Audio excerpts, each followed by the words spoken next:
My 18-year-old best friend found out I'm gay. I never meant for him to find out, at least not like this. We'd been inseparable since middle school. Ethan was the kind of guy everyone noticed. Easy smile, bright green eyes, the type who could make silence feel comfortable. And me, I was the quiet one, always watching from the sidelines, trying to keep a secret that was getting harder to carry the older I got. I told myself I'd never say it out loud, not to him, not to anyone. But the truth has a way of slipping through the cracks, and the moment he found out, everything changed. If you've ever kept a secret from the one person who means the most to you, or if you've ever wondered what would happen if they really knew, then this story might hit closer than you think. Before we dive in, don't forget to hit subscribe, tap the like button, and turn on notifications, because what happens between Ethan and me will surprise you, maybe even break you a little. But it just might heal something too. Let's begin. The first time I knew I was different, I was 12, but the first time I felt afraid of it, I was with Ethan. We were in his garage, sitting on the floor, half drunk on root beer and late-night summer boredom. He had just finished telling me about some girl from school who apparently smiled at him during algebra, and I nodded, pretended to care.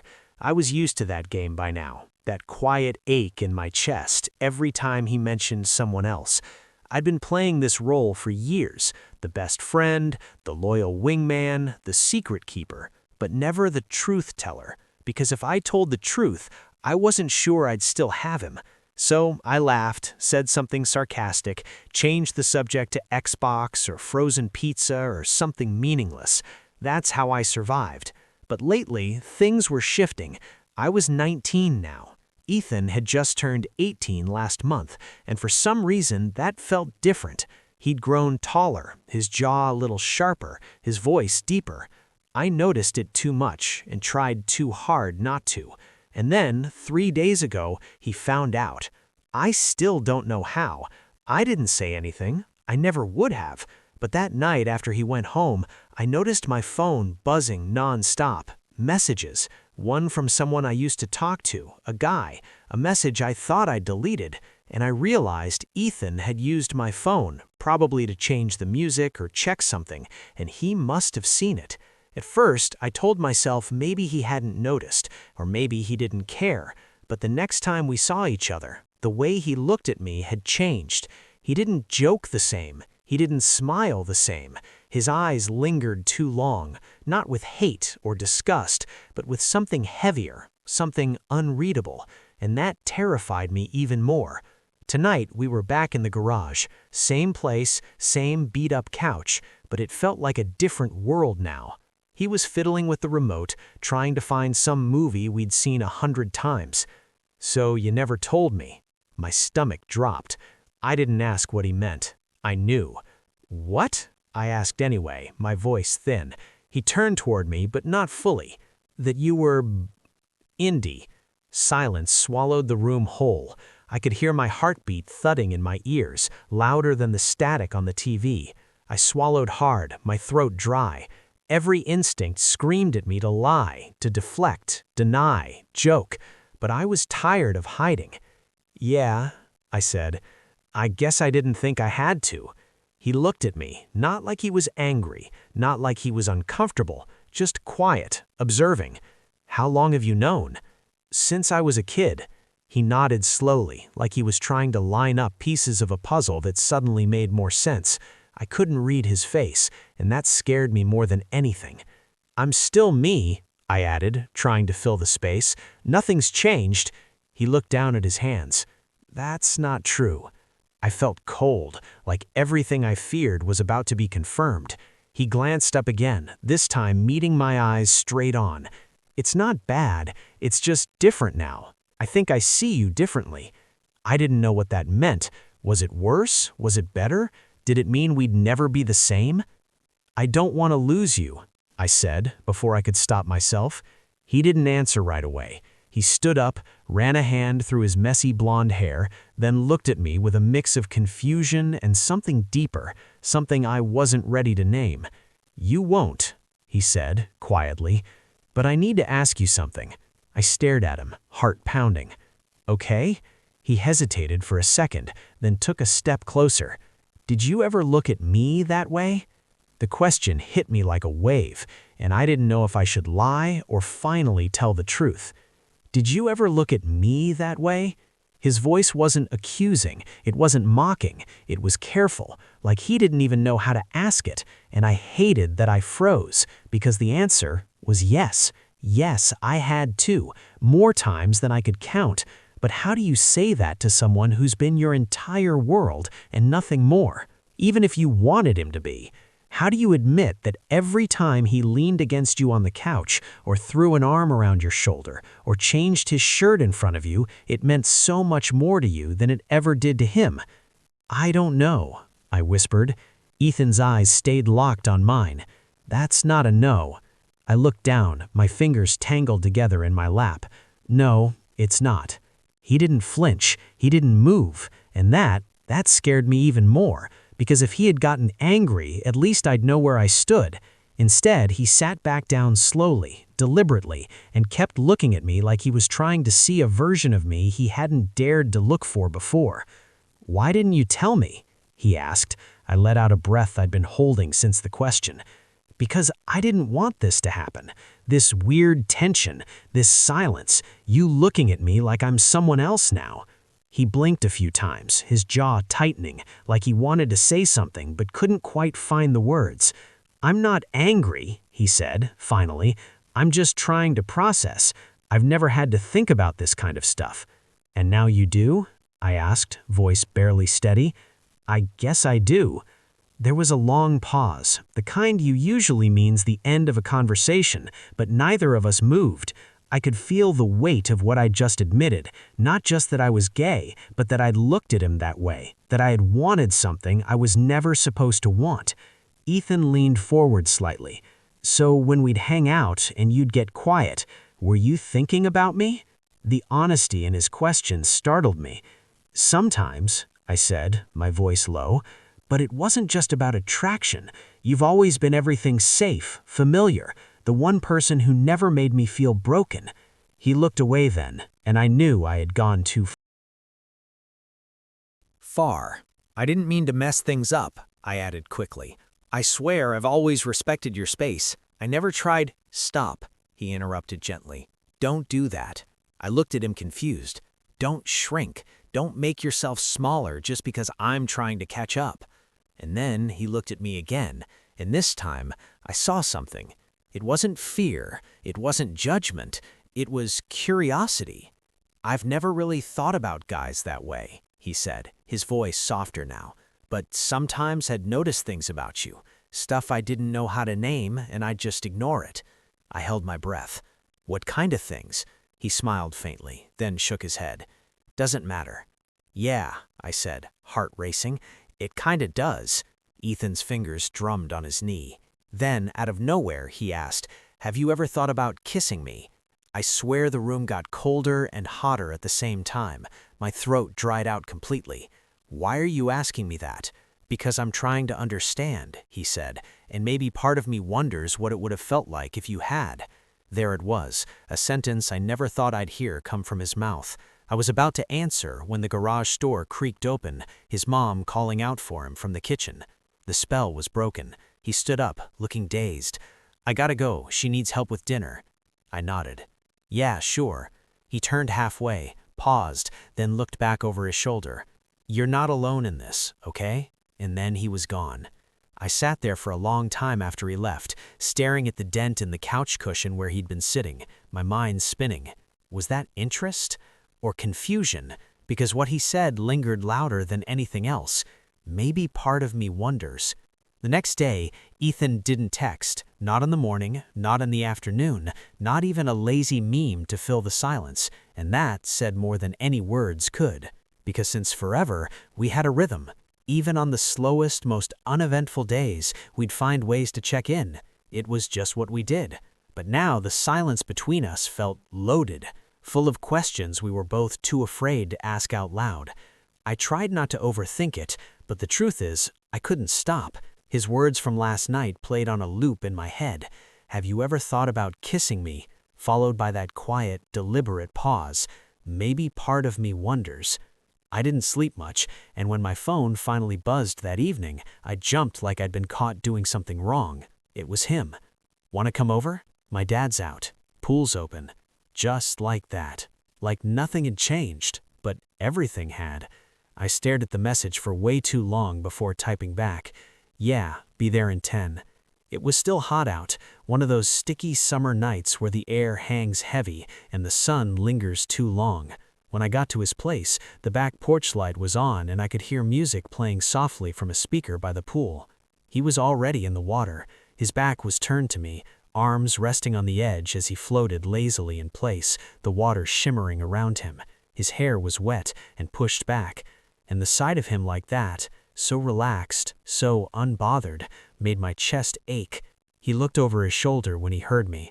"Thought you bailed." I shook my head. "Wasn't sure if you really wanted me to come." He didn't respond right away, just blinked at me through the fading sunlight. Then he said, "I wouldn't have asked if I didn't." I slipped off my shirt, kicked off my shoes, and sat on the edge of the pool, letting my legs dangle into the water. It was warm, almost too warm, but comforting somehow. He swam closer, but not all the way, just enough that I could feel the ripple of his movement brushing against my legs. "About yesterday," he started, his voice a little quieter now. My stomach clenched. "Yeah? I've been thinking about it, about what I said." I nodded slowly, heart hammering. "Okay." He swam closer, stopping right in front of me. His hands gripped the edge of the pool, fingers just inches from mine. His eyes locked onto mine with an intensity I hadn't seen before. "I don't want to mess this up," he said, "but I can't stop thinking about what it would feel like." My breath caught. What? What would feel like? Ethan didn't blink. "You. Us, if I let myself feel it." The world seemed to tilt under me. I looked down, suddenly unsure if I was even breathing right. Then, without thinking, I reached forward. Just a small motion, not even a full touch, but it was enough. He didn't pull away. Instead, he placed one of his wet hands over mine. His fingers were trembling. "I've never touched another guy like this," he said, "and I don't know what I'm doing." "You don't have to. You don't owe me anything." "I know," he said low, "but I want to understand what this means." Then he did something I'll never forget. He rested his forehead lightly on my knee, just like that. No words, no warning. The gesture was so intimate, so vulnerable that it made my throat tighten. I placed my hand gently on the back of his neck. His skin was warm, his breathing uneven. "Ethan," I whispered. He looked up. His face was inches from mine. And then he said something I wasn't ready for. "My dad can't know." The words shattered the moment like glass. He backed away slightly in the water, his hand letting go of mine, the closeness dissolving into the ripples he left behind. "I'm not saying I don't want to feel this," he added, avoiding my eyes now, "but I can't let anyone else know, especially not him." The ache in my chest returned full force. I nodded slowly, even though part of me hated what he was asking. He swam to the other side of the pool, climbed out without a word, and disappeared into the house. And I stayed there, feet still in the water, wondering if what just happened was real, or just a moment neither of us would ever talk about again. I didn't hear from Ethan for 2 days, not a single word, and every time my phone didn't buzz, I told myself it was fine, that we both needed space, that it wasn't personal. But I knew better. I felt it in the silence, the kind that doesn't just fill a room, but wraps around your chest and won't let go.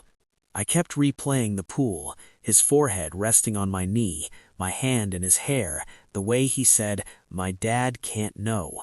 That wasn't just about his dad. It was fear, shame, a wall he'd built so fast I hadn't even seen it coming until I was already on the outside. By the time 4th of July rolled around, I'd convinced myself I'd just show up to the neighborhood block party, keep my distance, act like everything was fine. He might not even be there, but of course, he was. He was wearing that old red hoodie he always wore when it got cooler at night, standing near the grill with his cousins, laughing like nothing had shifted, like he hadn't touched me in silence, and then walked away like it meant nothing. I almost turned around and left, but then he saw me. His eyes locked onto mine across the yard, and something flickered behind them. Hesitation? Guilt? I couldn't tell, but his smile faltered just slightly. That was enough to stop me from walking away. I grabbed a soda from the cooler, tried to blend in with the crowd, but my chest was tight. I couldn't focus on the people talking around me, couldn't laugh, couldn't pretend. I felt like I was holding my breath in a room full of fireworks just waiting to Go off. Later that night, when the sky was dark and everyone gathered in lawn chairs to watch the big display, I found myself standing behind the house near the fence, away from the noise. I just needed quiet, some place where I could exist without feeling like I was being watched or judged, or worse, ignored by someone I couldn't stop thinking about. And then I heard footsteps behind me. I didn't have to turn to know who it was. Ethan stopped beside me, his hoodie zipped up now, hands in the pockets.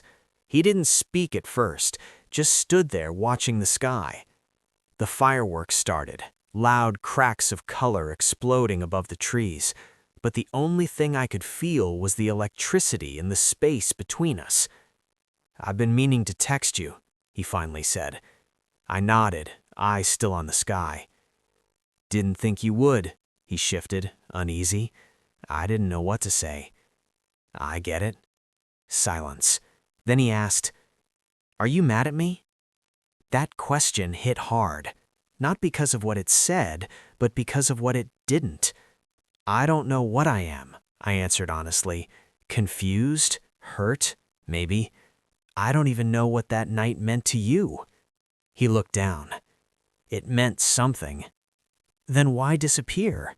"Because I freaked out," he said, his voice low and rushed. "Because I felt something and I didn't know how to live with it afterward." The crack of another firework lit his face in blue and white. I looked at him then, really looked. "You touched me like you wanted it," I said, "and then you made it feel like a mistake." "I didn't mean to." "Then what do you mean now?" His eyes met mine, and for a second I saw it again, the thing he tried to bury, that spark of curiosity, of something he couldn't explain. He stepped closer, the noise of the party muffled by the pounding in my ears. "You make me feel safe, like I can breathe around you, but the moment I let myself want something more, it's like my brain panics." I wanted to reach for him, but I didn't. "I'm not here to pressure you," I said. "I just need to know if I should protect my heart, or if there's even a chance you'll let me in." He looked down at his feet, then slowly took my hand. Not tightly, not like a statement, just held it between fireworks in the dark. And then behind us, a shout. We both turned, his dad standing on the porch watching us. I let go of Ethan's hand instantly. He stepped back, lips parting like he was about to say something. But he didn't have to. The damage was already done. The moment his dad saw us, I knew. No words were spoken, but something in his stare said everything. Ethan stood frozen, not ashamed, not exactly afraid, just still, like if he didn't move, time might reverse itself and erase what had just happened. I stepped back. "I should go," I said under my breath. But before I could turn, his dad shouted, "Ethan, inside now." The way he said his name felt cold, sharp. I didn't wait to hear the rest. I walked away, past the laughter and music and lights, straight down the street until I was alone in the dark. He didn't call. Not that night, not the next.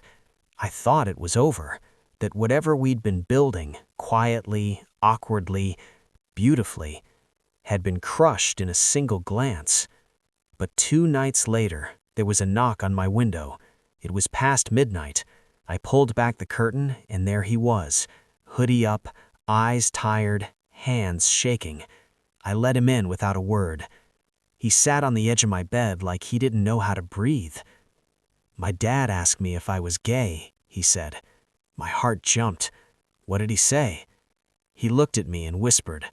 I didn't deny it. I sat beside him, unsure if I should touch him. He said, "I'm confused, that it's just a phase, that you're messing with my head." I stayed quiet. Then he turned to me, voice breaking. "But I'm not confused, not about you." He took my hand again, this time tighter, and kissed it, just once, just long enough to break something inside me. We didn't label anything after that. Didn't call it love, didn't call it anything. But the way he held me in the dark said more than words ever could. He started texting again. Random things, memes, thoughts, late-night photos of the moon. He started showing up when I least expected, and always sat closer than before. He didn't hide it anymore, at least not with me. His dad didn't speak to him for days, then weeks, then silence. It hurt him. I could see it in the way his smile faded faster. But every time I asked if he was okay, he'd lean his shoulder into mine and whisper, "As long as you're here." I never expected Ethan to be the first person I'd fall for. I never expected falling would feel both terrifying and right at the same time. We were both still learning how to show up for each other, how to fight against the fear, how to hold hands even when the world wasn't watching. And maybe that's all love really is. Not perfect, not certain, but chosen over and over again. So I'll keep choosing him, even on the quiet days, even when it's hard.